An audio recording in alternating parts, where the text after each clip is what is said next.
Welcome to our channel. Today we how to update Google Play internal testing track releases step by step clearly. To update releases for the Google Play internal testing track, begin by signing into your Google Play console. Navigate to the All Apps section and select the app you wish to update. Once you are on the app's dashboard, find the testing section in the left-hand menu. Click on Internal Testing to enter the internal testing track interface. Locate the Release section and click on the Create New Release button.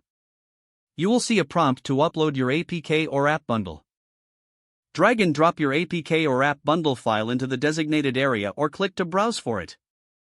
After uploading, fill in the release details such as release name and notes for your testers. Review the summary of the release to ensure all details are correct. If you need to add testers, go to the Testers section to manage tester groups. Select the appropriate tester group or create a new one if necessary. Once everything is set, click on the Save button to save your changes.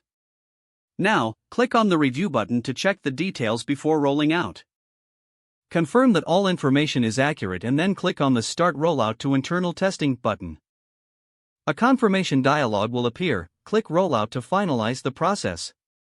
Your updated release is now available to the selected testers for download and feedback. If the page does not load, refresh the browser or try again in a private or incognito window. Make sure you are using the correct email address, then retype it carefully to avoid small typos. If your password is not accepted, use the Reset option and create a new strong password you can remember.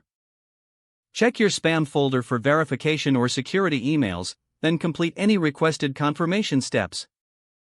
Enable two-factor authentication if available to improve account security and reduce unauthorized access risk. After signing in, review your profile details so your contact information and settings are accurate and current. If you see an error message, note it down and try again after restarting your device and internet connection.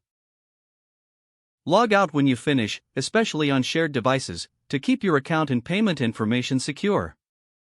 If the page does not load, refresh the browser or try again in a private or incognito window.